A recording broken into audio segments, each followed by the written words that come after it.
नमस्कार दोस्तों, स्वागत है आप सभी का आपके अपने YouTube channel GK search engine पर। तो दोस्तों, आज के इस वीडियो में हम जानेंगे राजस्थान बजट 2024-25 क्या घोषणाएं की गई है, राजस्थान में किन नई योजनाओं का शुभारंभ किया जाएगा। लेखा अनुदान पेश किया गया है, दिया कुमारी वित्त मंत्री है राजस्थान की, उनके द्वारा बजट है वो विधानसभा में पेश किया गया है। तो महत्वपूर्ण घोषणाओं पर, जो प्रमुख घोषणाओं पर हम इस वीडियो में चर्चा करने वाले हैं। पूरा बजट तो नहीं है, लेकिन जो जो महत्वपूर्ण घोषणाएं हुई है, जो एग्जाम पॉइंट ऑफ व्यू से इंपॉर्टेंट है, उन सभी को हम यहाँ पर डिस्कस करेंगे। तो चलिए स्टार्ट करते हैं। वित्त वर्ष 2024-25 का लेखा अनुदान जब पेश किया जाता है, जब सरकार अगर बात की जाए तो चुनाव हुए हैं और ये मार्च तक यानी अप्रैल से जो नया वित्तीय वर्ष शुरू हो रहा है, तो मार्च तक की जितनी भी जो भी पैसा होता है अलग अलग योजनाओं का, इसमें स्वीकृति है वो दी जाती है, लेखा अनुदान पेश किया जाता है। तो आपको पता होगा कि दिसंबर में राजस्थान में चुनाव होते हैं, तो दिसंबर से लेकर मार्च तक सरकार क्या कुछ कार्य करने वाली है, किन योजनाओं पर कितनी स्वीकृति है, तो ये सभी लेखा अनुदान के अंतर्गत आते हैं। कई योजनाओं की भी घोषणा इसमें की जाती है। तो राजस्थान के इतिहास में पहली बार ऐसा मौका है जब स्वतंत्र रूप से कोई महिला वित्त मंत्री बजट पेश किया हो। तो दिया कुमारी ने हाल ही में बजट पेश किया है राजस्थान विधानसभा में 8 फरवरी को। हालांकि पहली बार महिला के रूप में बजट पेश करने का श्रेय वसुंधरा राजे सिंधिया के नाम है। यानी ये हम कह सकते हैं कि वसुंधरा राजे सिंधिया के बाद बजट पेश करने वाली द्वितीय महिला दिया कुमारी है, जो वित्त मंत्री है। लेकिन वसुंधरा राजे सिंधिया ने सीएम पद पर रहते हुए बजट पेश किया था। तो स्वतंत्र रूप से बजट पेश करने वाली पहली महिला वित्त मंत्री है दिया कुमारी। तो राजस्थान की राजनीति में मोस्टली सीएम के पास ही वित्त विभाग रहता है, लेकिन अब लगभग सभी सीएम ने ही बजट को विधानसभा में रखने की कोशिश की और पहली बार स्वतंत्र रूप से वित्त मंत्री का जिम्मा संभाल रही दिया कुमारी ने लेखानुदान बजट पेश किया है। ये पूर्णकालिक बजट न होकर लेखानुदान होगा, जिसमें पूरे साल की बजाय कुछ महीनों के लिए संभावित खर्चों का जिक्र किया गया है। लेखानुदान सरकार को ये पावर देता है कि वह विधानसभा में बिना किसी चर्चा के संचित निधि से पैसा निकालकर विभिन्न योजनाओं पर खर्च कर सकती है। इसके अलावा दोस्तों, संवैधानिक प्रावधान को अगर देखा जाए तो राज्यों हेतु अनुच्छेद 206 में लेखानुदान का जिक्र किया जाता है। तो दोस्तों, अब बात करते हैं राजस्थान बजट 2024-25 से संबंधित महत्वपूर्ण घोषणाओं की। तो इंटर स्टेट के साथ जयपुर, उदयपुर, जोधपुर जैसे बड़े बड़े शहरों में 500 इलेक्ट्रिक बसें उपलब्ध करवाए जाने की घोषणा वित्त मंत्री दिया कुमारी के द्वारा किया गया है। इसके अलावा सौर ऊर्जा के लिए राजस्थान में पीएमयू का गठन किया जाएगा, जिसमें 5 लाख से अधिक सोलर यूनिट का गठन किया जाना प्रस्तावित है और इससे प्रति माह 3000 यूनिट की निःशुल्क बिजली मिल सकेगी। तो सूर्योदय योजना आपने जरूर सुना होगा, जो केंद्र सरकार की योजना है। अब राजस्थान में भी सौर ऊर्जा के लिए पीएमयू का गठन होगा और घरों की छतों पर 5 लाख से अधिक सोलर यूनिट का गठन किया जाना प्रस्तावित है, यानी 5 लाख परिवारों को इसका लाभ मिलेगा। इसके अलावा प्रदेश में सड़क नेटवर्क को ठीक करने के लिए स्टेट रोड फंड, जिसमें 1500 करोड़ रुपए का अतिरिक्त प्रावधान इसमें किया गया है। इसके अलावा दोस्तों, आगामी वर्षों में 25 लाख ग्रामीण घरों में नल से जल उपलब्ध करवाया जाएगा जल जीवन मिशन के तहत, और इस हेतु लगभग 15,000 करोड़ रुपए व्यय किया जाना प्रस्तावित है। यानी जल जीवन मिशन के तहत 15,000 करोड़ रुपए है वो स्वीकृत किए गए हैं। 21 जिलों में ईआरसीपी से पानी मिलेगा, ये आपने ज़रूर पढ़ लिया होगा। तो पहले 13 जिलों को इस ईआरसीपी परियोजना से लाभ मिलने वाला था, इसमें जिलों की संख्या बढ़ाकर अब 21 कर दी गई है। तो यहाँ से आपके लिए एग्जाम में क्वेश्चन बन सकता है। इसके अलावा अंतरिम बजट में विधानसभा क्षेत्रों में जो स्कूलों, कॉलेजों, अस्पतालों की स्थापना और उन्नयन के लिए 1000 करोड़ रुपए आवंटित करने का प्रस्ताव है वो इस बजट में किया गया है। साथ ही साथ राजस्थान बायोडाइवर्सिटी प्रोजेक्ट के लिए अगले वित्त विकास के लिए 300 करोड़ रुपए का प्रावधान किया गया। अगले वित्त वर्ष के लिए इसमें 300 करोड़ रुपए का प्रावधान राजस्थान बायोडाइवर्सिटी प्रोजेक्ट के लिए किया गया है। जसवंतगढ़ में हैबिटेट डेवलपमेंट के लिए कार्य किया जाने का भी प्रावधान है वो इस बार बजट में हुआ है। लखपति दीदी योजना, जिसमें आपको बता दें कि लखपति दीदी योजना, जिसमें महिलाओं को लखपति बनाया जाता है, उनकी जो वार्षिक आय है सालाना 1 लाख रुपए से ज़्यादा हो, ऐसा प्रयास रहता है। जो स्वयं सहायता समूह से जुड़ी परिवार की महिलाओं को इसका लाभ मिलता है। तो 5 लाख परिवारों की महिलाओं को लखपति दीदी योजना के तहत जोड़ा जाएगा। जी हाँ, इनकी आय को 1 लाख से ज़्यादा बढ़ाया जाएगा। तो ये बहुत ही महत्वपूर्ण घोषणा हुई है। इसमें 5 लाख परिवारों को इसमें लाभ मिलेगा। साथ ही साथ 18 से 45 वर्ष के श्रमिकों के लिए मुख्यमंत्री विश्वकर्मा पेंशन योजना की भी घोषणा की गई है।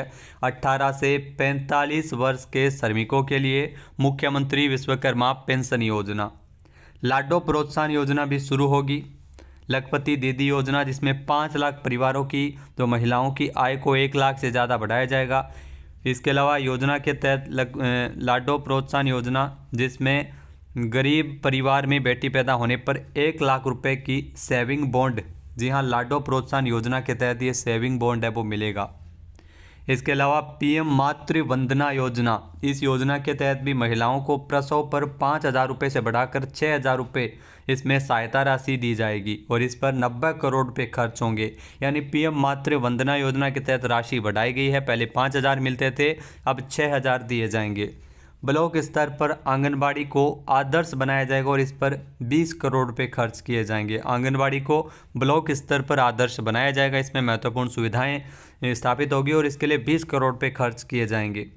जहाँ राजस्थान में 70,000 पदों पर भर्तियां होंगी। बहुत ही महत्वपूर्ण घोषणा हुई है। 70,000 पदों पर भर्तियां होंगी और प्रतियोगी परीक्षाओं के लिए आरपीएससी और आरएसएसबी जो कर्मचारी चयन बोर्ड और आरपीएससी के द्वारा वार्षिक भर्ती परीक्षा का कैलेंडर जारी होगा। सबसे बड़ी समस्या ये आती है कि वार्षिक भर्ती परीक्षा का कैलेंडर है और नियमित रूप से जारी नहीं होता रहा है, लेकिन अब वार्षिक रूप से कैलेंडर जारी किया जा सकेगा।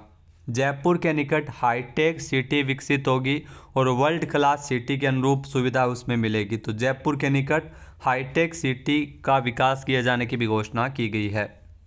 इसके अलावा मुख्यमंत्री चिरंजीवी योजना का नाम अब मुख्यमंत्री आयुष्मान आरोग्य योजना। ये नया क्वेश्चन आपके लिए तैयार हो गया। मुख्यमंत्री आयुष्मान आरोग्य योजना, तो मुख्यमंत्री चिरंजीवी योजना का नाम इसमें शामिल है। चिरंजीवी के तहत इसमें 25 लाख रुपए तक का स्वास्थ्य बीमा कवर मिलता था। अब इस योजना में अगर बात की जाए तो कितनी राशि बढ़ाई गई है, 10 लाख रुपए अभी है और 25 लाख इसे आगे किया जाएगा। मुख्यमंत्री आयुष्मान आरोग्य योजना के तहत सरकार के द्वारा योजना को जो पीएम आयुष्मान आरोग्य योजना है उसको इसमें मर्ज किया गया है। तो इस योजना में कैंसर का डे केयर इलाज भी इसमें मिल सकेगा। साथ ही साथ अगले साल से हाईवे पर एक्सीडेंट में जान बचाने के लिए जो महत्वपूर्ण घोषणा है और 25 एडवांस लाइफ सपोर्ट एम्बुलेंस भी इसमें उपलब्ध करवाई जाएगी। युवा साथी केंद्रों की स्थापना का भी प्रस्ताव राजस्थान में किया गया है।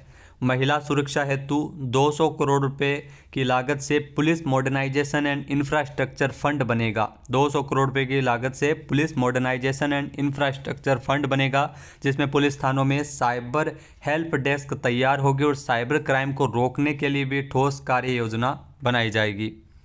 जहाँ 200 करोड़ रुपए पुलिस इंफ्रास्ट्रक्चर फंड किए जाने की घोषणा है और हर जिले में एंटी रोमियो स्क्वाड और विमेन हेल्प डेस्क भी स्थापित होगी। तो प्रत्येक जिले में एंटी रोमियो स्क्वाड का गठन किया गया और विमेन हेल्प डेस्क भी स्थापित की जाएगी। साथ ही साथ लोकतंत्र सेनानी अधिनियम लाया जाएगा, जिसके जरिए मीसाबंदियों की पेंशन को दिया जाना, जो पेंशन दिया जाना इसके लिए कानून का दर्जा है वो इसमें मिल सकेगा। तो इसमें ध्यान रखना, मीसाबंदियों को पेंशन है वो 20,000 रुपये प्लस 4,000 रुपये चिकित्सा सहायता ये इसमें दी जाएगी। इसके अलावा दोस्तों सामाजिक सुरक्षा पेंशन जो 1000 से बढ़ाकर 1150 की गई है और इसके लिए 1800 करोड़ रुपये का प्रावधान किया गया है। यानी 1500 रुपये बढ़ाई जाएगी, लेकिन चरणबद्ध तरीके से 1000 रुपये से बढ़ाकर सामाजिक सुरक्षा पेंशन की राशि को 1150 रुपये किया गया है। स्ट्रीट वेंडर्स और मजदूरों के लिए मुख्यमंत्री विश्वकर्मा पेंशन योजना, ये नई योजना है। मुख्यमंत्री विश्वकर्मा पेंशन योजना जो स्ट्रीट वेंडर्स और मजदूरों के लिए है, इसमें 100 रुपये तक मासिक प्रीमियम देना होगा और इसके बाद 60 साल पर 2000 रुपये पेंशन है वो मिल सकेगी। स्ट्रीट वेंडर्स को और मजदूरों के लिए 2000 पेंशन है वो प्रतिमाह मिल सकेगी और इसके लिए 100 रुपये तक मासिक प्रीमियम देना होगा मुख्यमंत्री विश्वकर्मा पेंशन योजना के तहत। 60 से 80 साल तक के वरिष्ठ नागरिकों को अब रोडवेज में आधा किराया लगेगा। यानी 60 से 80 साल तक के जितने भी वरिष्ठ नागरिक हैं रोडवेज बसों में उनका किराया आधा होगा और छूट 30% से बढ़ाकर ये 50% की गई है। अल्प आय वर्ग सीमांत किसानों के बच्चों को केजी से लेकर पीजी तक की शिक्षा बिल्कुल फ्री दी जाएगी। अल्प आय वर्ग के सीमांत किसानों के बच्चों को केजी से लेकर पोस्ट ग्रेजुएशन तक की शिक्षा बिल्कुल फ्री मिलेगी। पहली से 8वीं तक के सभी छात्र और 9वीं से 12वीं तक की छात्राओं को 1000 रुपये सहायता राशि प्रतिमाह इसमें दी जाएगी। तो 1000 रुपये सहायता राशि मिलेगी पहली से 8वीं तक के सभी छात्रों को, और 9वीं से 12वीं तक की छात्राओं को ये राशि दी जाएगी। इसके अलावा राजकीय शिक्षण संस्थानों में भवन निर्माण तथा अन्य सुविधाओं के लिए 250 करोड़ रुपए का प्रावधान किया गया है। जयपुर, बीकानेर, भरतपुर में अटल इनोवेशन सेंटर, जी हाँ, अटल इनोवेशन सेंटर जयपुर, बीकानेर और भरतपुर में इस सेंटर की शुरुआत होगी। स्ट्रीट वेंडर्स और मजदूरों के लिए मुख्यमंत्री विश्वकर्मा पेंशन योजना ये भी शुरू होगी। इसके अलावा दोस्तों 10 म्यूजियम और आर्काइव गैलरी के लिए 50 करोड़ रुपए का प्रावधान सरकार के द्वारा किया गया है। इसके अलावा महाराणा प्रताप से जुड़े क्षेत्रों के लिए महाराणा प्रताप टूरिस्ट सर्किट, नया टूरिस्ट सर्किट जो महाराणा प्रताप टूरिस्ट सर्किट बनेगा, महाराणा प्रताप पर्यटन सर्किट विकसित करने के लिए 2 करोड़ रुपए का प्रावधान किया गया है। प्रदेश में सशस्त्र सेवा संग्रहालय के लिए भी 2 करोड़ रुपए है वो गठित प्रावधान किए गए हैं। जी हाँ, मुख्यमंत्री आयुष्मान आरोग्य योजना नाम होगा चिरंजीवी योजना का, लेखानुदान में घोषणा की गई है। जी हाँ, दिया कुमारी ने योजना में शामिल होंगे जो पात्र परिवार जिसमें कैंसर का डे केयर ट्रीटमेंट भी इस योजना में इलाज किया जाएगा। ये बड़ी घोषणा है। 2000 करोड़ रुपए का कृषि क्षेत्र के लिए राजस्थान एग्रीकल्चर कोष बनेगा। ये ध्यान रखना, राजस्थान एग्रीकल्चर कोष 2000 करोड़ रुपए की लागत से बनाया जाएगा, जिसके तहत जो 20,000 फार्म पॉन्ड बनेंगे, 5000 किसानों के लिए vermi compost, food park, horticulture hub बनाए जाएंगे। साथ ही साथ 500 कस्टम हायरिंग सेंटर भी बनेंगे। ये ध्यान रखना, 500 कस्टम हायरिंग सेंटर बनेंगे। किसानों को मुफ्त बीज किट है वो दिए जाएंगे। इसके अलावा दोस्तों किसान क्रेडिट कार्ड की तर्ज पर गोपाल क्रेडिट कार्ड, ये नई घोषणा है। गोपाल क्रेडिट कार्ड की घोषणा की गई है। पहले फेज में 5 लाख गोपालक परिवारों को कर्ज दिया जाएगा किसान क्रेडिट कार्ड की तर्ज पर, और हर गोपालक को 1 लाख रुपए तक का कर्ज मिलेगा। तो ये बहुत ही नई घोषणा हुई है, गोपाल क्रेडिट कार्ड, जिसमें 1 लाख रुपए तक का कर्ज गोपालकों को दिया जाएगा।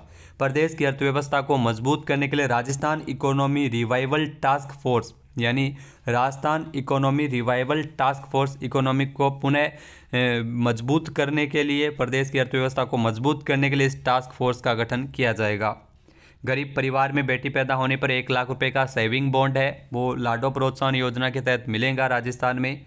महिलाओं को पहले प्रसव पर 5,000 रुपये जो राशि मिलती थी अब 6,000 रुपये दिए जाएंगे। पीएम मातृ वंदना योजना के तहत ब्लॉक स्तर पर आंगनवाड़ी को आदर्श बनाया जाएगा। बालिकाओं के लिए 25 करोड़ रुपए की लागत से स्पोर्ट्स सेंटर खोले जाएंगे। 25 करोड़ रुपए की लागत से स्पोर्ट्स सेंटर है वो बालिकाओं के लिए खुलेंगे। 50,000 युवाओं को ओलंपिक के लिए इसमें ट्रेंड किया जाएगा। साथ ही साथ कर्मचारियों का प्रमोशन को लेकर बहुत ही महत्वपूर्ण घोषणा हुई है, जिसमें कर्मचारियों को प्रमोशन के अतिरिक्त अवसर दिए जाएंगे। डीपीसी में 2 साल की छूट मिलेगी। कर्मचारियों को जीपीएफ की डिटेल ऑनलाइन दी जाएगी। उनके रिटायरमेंट के दिन ही पेंशन से जुड़ी मंजूरियां हैं वो ऑनलाइन दी जाएगी। पेंशनर्स को घर बैठे लाइफ सर्टिफिकेट भी ऑनलाइन जारी होंगे। और अगले साल से आशा सहयोगी, आंगनबाड़ी कार्यकर्ता, आशा सहायिका, पंचायती राज कर्मचारियों के मानदेय को भी 10% से बढ़ाया गया है। इसके अलावा जन धन योजना के सभी बैंक खाते जन आधार मोबाइल को जोड़ा जाएगा। वसुंधरा राज्य सरकार में भामाशाह योजना के नाम से क्रियान्वयन किया गया था इस योजना का, जो जन आधार योजना। Artificial intelligence real time system को भी इससे जोड़ा जाएगा। सीधे बैंक खाते में लाभ की राशि देने संबंधी योजना है।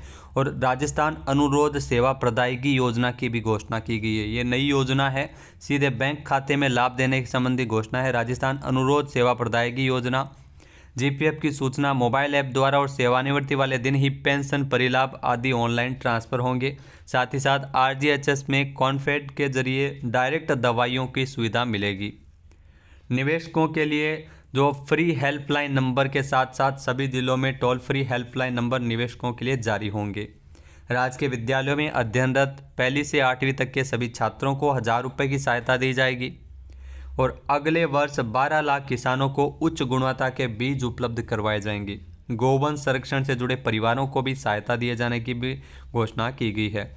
साथ ही साथ दोस्तों ट्री आउटसाइड फॉरेस्ट योजना, इसके तहत अगले वर्ष 4 करोड़ पौधे वितरित किए जाएंगे। यानी जो पौधा वितरण की जो पहले योजना थी उसके स्थान पर ट्री आउटसाइड फॉरेस्ट योजना, इसके तहत अगले वर्ष 4 करोड़ पौधे वितरित किए जाएंगे।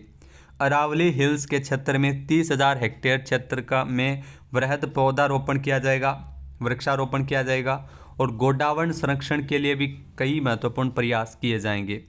जी हाँ, मिशन ओलंपिक 2028 की घोषणा है और जयपुर में 100 करोड़ रुपए की लागत से सेंटर ऑफ एक्सीलेंस बनेगा। 50,000 नहीं है, 50 प्रतिभाशाली खिलाड़ियों को इसमें विशेष मदद मिलेगी। तो दोस्तों, ये थी बजट से जुड़ी महत्वपूर्ण घोषणाएं जो आपके समक्ष रखी। वीडियो आपको कैसा लगा कमेंट करके ज़रूर बताना। जल्द ही बजट का जो ऑफिशियल जो PDF आएगी वो आपको टेलीग्राम चैनल पर मिल जाएगी। साथ ही साथ नई योजनाएं कौन कौन सी आई है उनको लेकर भी एक अलग से वीडियो बनाया जाएगा। जय हिंद, जय भारत, जय राजस्थान।